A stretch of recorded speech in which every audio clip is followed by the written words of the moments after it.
అంటే ఏ నీచమైన స్థితికి చేరారో మీకు అర్థమవుతుంది. ఎక్కడ మీ జగన్మోహన్ రెడ్డి ప్రోటోకాల్ ప్రకారం రావాలని తెలియదా? జగన్మోహన్ రెడ్డికి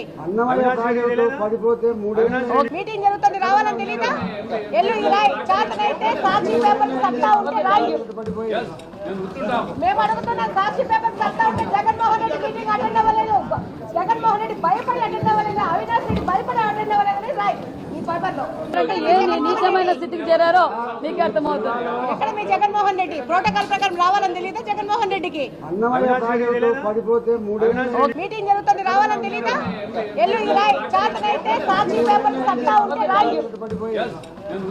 మేము అడుగుతున్నాం, సాక్షి పేపర్ సత్తా ఉంటే జగన్మోహన్ రెడ్డి మీటింగ్ అటెండ్ అవ్వలేదు, జగన్మోహన్ రెడ్డి భయపడి అటెండ్ అవ్వలేదు, అవినాష్ రెడ్డి భయపడి అటెండ్ అవ్వలేదని రాయి ఈ పేపర్ లో. అంటే ఏ నీచమైన స్థితికి చేరారో మీకు అర్థమవుతుంది. ఎక్కడ మీ జగన్మోహన్ రెడ్డి ప్రోటోకాల్ ప్రకారం రావాలని తెలియదా? జగన్మోహన్ రెడ్డికి మీటింగ్ జరుగుతుంది రావాలని తెలియదా? ఎల్లు రాయ్ చేతనైతే సాక్షి పేపర్ సత్తా ఉంటే రాయి. మేము అడుగుతున్నాం, సాక్షి పేపర్ సత్తా ఉంటే జగన్మోహన్ రెడ్డి మీటింగ్ అటెండ్ అవ్వలేదు, జగన్మోహన్ రెడ్డి భయపడి అటెండ్ అవ్వలేదు, అవినాష్ రెడ్డి భయపడి అటెండ్ అవ్వలేదని రాయి ఈ పేపర్ లో. మీ ప్రోటోకాల్ మీకుంటుంది, ఖచ్చితంగా అమలు పరుస్తామని కూడా మీకు తెలియజేస్తున్నాం. నెక్స్ట్ ఎవరి జిల్లాలో ఉండే ఎమ్మెల్యేలు పిలవరా, ఎంపీలు పిలవరా, 5-6 మంది ఎమ్మెల్సీలు పిలవరా? ఎంత అవమానకరమో, జేసీ గారు నా ప్రత్యక్ష సాక్షి, ఎంత అవమానకరంగా బిహేవ్ చేసినారంటే డ్రీమ్స్ వాళ్ళు అంత అవమానకరం.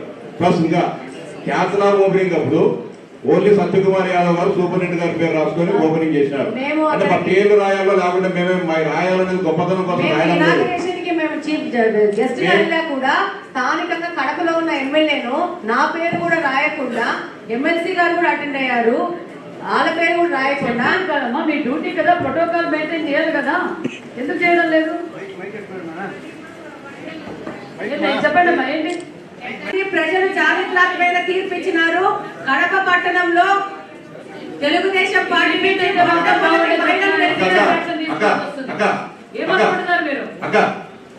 తప్పు జరుగుతుంది అని చెప్పి కలెక్టర్ గారికి చెప్పాను. నేను ఫోన్ చేసి కలెక్టర్ గారు డిఆర్ఓ గారు చెప్పారు. డిఆర్ఓ గారు సూపరింటెండెంట్ గారికి టెండర్లకు అందరికి చెప్పినారు. చెప్పినా కూడా ఏమాత్రం లెక్కాచం లేకుండా, అంటే వీళ్ళకు ఎద్దులో వీళ్ళు పనికి మాల నాకుండా ఒక అభిప్రాయం ఉంది. ఏది రిపు సూపరింటెండెంట్ గారికి కానీ, ఆయన సురేశ్వర రెడ్డి గారికి కానీ, లేకపోతే టెండర్లో పోతే మాకు సిగ్గు లేకుండా వినాం. చూడండి, సిగ్గు లేకుండా మేము వినాం. చూడమ్మా కలెక్టర్ గారిని మీరు చూసుకోవాల్సింది. కేసులు ఉన్నాయని చెప్పి వెళ్ళిపోయాడు మేడం. సార్ ఏమో నేను చూసుకుంటానండి మేడం. ఇవన్నీ చూసుకుంటా పెట్టుకుంటాను కదా, అట్లా డిఆర్ఓ లేరు ఇంకో లేరు అన్నప్పుడు మీరు క్లారిటీ ఎలా చేస్తారు మేడం? సత్యకుమార్ యాదవ్ పేరు గారు కలుపుకోకుండా సత్యకుమార్ యాదవ్ పేరు శృంగఘోరంగా సత్యకుమార్ యాదవ్ ఏంటమ్మా? ఏ 5 ఏళ్ళు ఉన్నట్లే ఉంటున్నారా? ఇంకా 5 ఏళ్ళు పనిచేయలేదు, ఇప్పుడు కూడా అలాగే ఉంటున్నారా మీరు? ఇట్లా కాదు, మారాలి మీరు కూడా, మీ మైండ్ సెట్ మారండి. మేము అలా లేము, మేము కక్ష సాధింపు చర్యలకు వెళ్ళడం లేదు, ప్రజాస్వామ్యబద్ధంగా ప్రజల కోసం పాటుపడుతున్నాం. ఆంధ్రప్రదేశ్ ముఖ్యమంత్రి గారు కావచ్చు, మీరు అన్ని చూసుకోవాలి కదా ప్రోటోకాల్. స్పీకర్ గారు పిలిచి మీ మీద యాక్షన్ తీసుకునే లెవెల్ కూడా ఇది వెళ్లాల్సిన అవసరం ఉంది. ఖచ్చితంగా నిర్లక్ష్యం అంటే అగౌరవంగా ప్రవర్తించి తెలుగుదేశం పార్టీ ఎమ్మెల్యేలను ఎమ్మెల్సీలని వాళ్ళని ఇన్సల్ట్ చేసే విధంగా ఈ కడప జిల్లాలో 5 సంవత్సరాల నుంచి వైఎస్ఆర్సీపీ అధికారానికి అలవాటు ప్రజాస్వామ్యం గెలిచిన ఎమ్మెల్యేలకు ఎమ్మెల్సీలకు కూడా విలువ ఇవ్వకుండా గౌరవించకుండా ఇంకా ప్రవర్తిస్తున్నారు కొంతమంది అధికారులు. ముఖ్యమంత్రి గారు జమ్మనమడుగు గండికోటకు వస్తున్నాడు. ఇక్కడ ఎవరికైనా 9th నాడు వస్తున్నాడు అనే విషయం తెలిసినాము కనుకోండి. 9th నాడు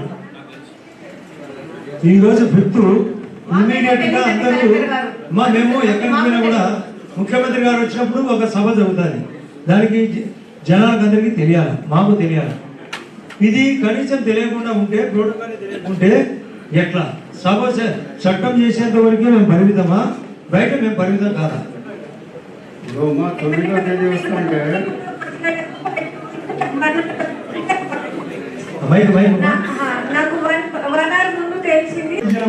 సభ్యులకు పార్టీ వాళ్ళకు మిగతా అందరికీ తెలియాలి. సెప్టెంబర్ 5 ఉపాధ్యాయ దినోత్సవం జరిగింది. ఎవరికి ఇద్దరు తప్ప కడప ఎమ్మెల్యేలు పిలిచారా, 8 ఎమ్మెల్యేలు జిల్లా ప్రోగ్రాం కలది ఉపాధ్యాయులు పిలిచారా. సో తెలుగు భాష దినోత్సవం ఇక్కడ మన ఎర్రగొండ మండలంలో మారేపాలలో జరిగింది. వెంకయ్య నాయుడు గారు ముఖ్య అతిథిగా వచ్చినారు. ఎవరినైనా ఇచ్చినారు, పక్కన నుండి వరదానం కానీ ఇచ్చినారో లేదో తెలియదు. మా మంత్రి గారు కనీసం ప్రెస్ కన్నా చెప్పాలి కదమ్మా. వెంకయ్య నాయుడు గారు అంత పెద్ద భారత ఉపరాష్ట్ర మాజీ చెప్పినారే అడగండి.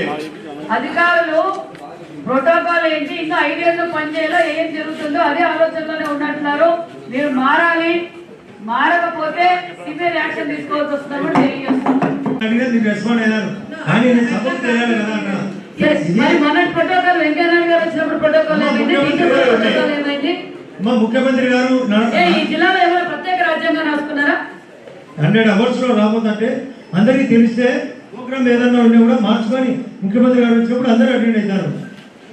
అందరికి కారణము వివిధ పనులు ఉంటాయి, ఆయన గౌరవించాలి కాబట్టి. సబ్జెక్ట్ లేదు. కడప కాన్స్టిట్యున్సీ గురించి ఒక చిన్న పాయింట్, ఇది ఒక్కటి చిన్న పాయింట్ అండి చెప్పండి. ఇప్పుడు కార్పొరేషన్ లో ఆల్మోస్ట్ 100 వరకు సచివాలయాలు ఉన్నాయి. కడప కాన్స్టిట్యున్సీలో దాదాపు ఆల్మోస్ట్ అన్ని సచివాలయాలు ప్రైవేట్ బిల్డింగ్లలో ఉన్నాయి. వాటికి రెంట్ కడతా ఉన్నారు. దాదాపు ఈ యొక్క సచివాలయాలను రెంట్ కట్టడం ద్వారా కార్పొరేషన్ కి బర్డెన్ అవుతా ఉంది. ఇప్పుడు ఉన్న పరిస్థితికి, ఆర్థిక పరిస్థితికి corporation sanitization, rest of the responsibilities చూసుకోవడానికి చాలా కష్టంగా ఉంది. అందుకని మంత్రి గారి దృష్టికి, కలెక్టర్ గారి దృష్టికి తీసుకెళ్తున్నాను. ఈ యొక్క సచివాలయాలు చాలా బిల్డింగులు, కార్పొరేషన్ సంబంధించిన బిల్డింగులు ఖాళీగా ఉన్నాయి. ఈ యొక్క గత ప్రభుత్వం యొక్క పాలన ఫలితంగా చాలా మంది ప్రైమరీ స్కూల్స్ కూడా వాటిని వాడుకలో లేకుండా వాటిని శిథిలావస్థకు తీసుకొని పోయినారు. ఇప్పుడు చలమారెడ్డిలోకి వెళ్ళిపోతే చాలా మంచి బిల్డింగ్, అక్కడ సచివాలయం పెట్టచ్చు, పక్కన అంగన్వాడీ కూడా పెట్టచ్చు. దాన్ని వీళ్ళ నాడు నేడు ఏదో పేరు చెప్పారు కదా ఇందాక, ఒక దాంట్లో భాగంగా ఎన్నో బిల్డింగ్లని నిరుపయోగంగా వదిలేశారు. కాబట్టి మీ దృష్టికి తీసుకొస్తాను, ఈ బిల్డింగ్లు ఎక్కడెక్కడ ఉన్నాయో కార్పొరేషన్ లో వాటిని అన్నింటినీ ఒకసారి గుర్తించి ఈ యొక్క సచివాలయంలో అనవసరంగా రెంట్ పే చేసేసి ఆర్థిక భారము కార్పొరేషన్ కి ఇవ్వకుండా వీటిని మనము వాడుకలోకి తెచ్చుకుంటే కార్పొరేషన్ కి కొంచెం డబ్బు ఆదా చేసుకున్నట్టు ఉంటది. అలాగనే ఆ బిల్డింగులు నిరుపయోగం అయితే ల్యాండ్ కబ్జాదారులు, భూ కబ్జాదారులు విపరీతంగా కడప పట్టణం నిండా ఉన్నారు. ఖాళీగా కనబడితే 1 సంవత్సరం 6 నెలలు చూస్తారు, దాంట్లో దూరిపోయేసి దాంట్లో దొంగ డాక్యుమెంట్స్ సృష్టించుకొనేసి అది మాదే అని చెప్పేసి కోర్టులకు కూడా వెళ్ళిపోయేసేసి ఇంకా వాటి ఖాళీ గారు ఇంకా అలాంటివన్నీ ఏం జరగవు. మీకు కూడా తెలుసు. మీరన్నట్లు కార్పొరేషన్ సచివాలయాల కోసం ఎక్కడైతే గవర్నమెంట్ బిల్డింగ్స్ ఉన్నాయో, అక్కడ ఇమీడియట్ గా హ్యాండ్ ఓవర్ చేసుకొని అక్కడ సచివాలయం షిఫ్ట్ చేయండి. మరికొన్ని అవసరమైన చోట కావాలంటే మన నిర్మాణానికి కూడా ప్లాన్ చేస్తాం. చాలా డివిజన్స్ లో ఖాళీ జాగాలు కూడా కార్పొరేషన్ సంబంధించినవి బాత్రూమ్లని కట్టుకొని పాత కాలం నుంచి 20-30 సంవత్సరాల నుంచి అవి శిథిలావస్థకి వెళ్ళిపోయి దాంట్లో ఆ ముందు పక్కన కొద్దిగా జరిగేసి వాళ్ళ ఇళ్లలోకి ఆక్యుపై కూడా చేసుకుంటున్నారు. అలాంటి స్థలాలను కూడా గుర్తించి అక్కడ ఎవరైనా ప్రైవేట్ వ్యక్తులు వాటిని ఆక్యుపై చేసి వాటిని కూడా రిమూవ్ చేసుకుని కార్పొరేషన్ ఆధీనంలోకి తెచ్చుకోవాల్సిన అవసరం ఇప్పుడు ఉంది. తీసుకొచ్చుకుంటే మనం ఏ బిల్డింగ్ కి రెంట్ కట్టాల్సిన అవసరం లేదు. మన సొంత బిల్డింగ్ లో మనం చేసుకోవచ్చు. మన సొంత లేడీస్ కి ఏదైనా రిక్రియేషన్ కావాలన్నా, అంగన్వాడీలు కావాలన్నా మన కార్పొరేషన్ ని సమృద్ధిగా మనమే తయారు చేసుకోవాల్సిన పరిస్థితిలో ఉన్నా కూడా అది చేయలేని పరిస్థితిలో ఈ కార్పొరేషన్ ని గత పాలకులు వదిలిపెట్టారు. కాబట్టి మనం కరెక్షన్ చేసుకోవాల్సిన అవసరం ఉంది. ఖచ్చితంగా ఎమ్మెల్యే గారు మీరు చెప్పినట్లు ఖచ్చితంగా కమిషనర్ గారు చూస్తారు. గవర్నమెంట్ బిల్డింగ్స్ ఏమన్నా హ్యాండ్ ఓవర్ చేసుకుంటాం. కార్పొరేషన్ స్థలాలు ఏమున్నా మన కార్పొరేషన్ హ్యాండ్ ఓవర్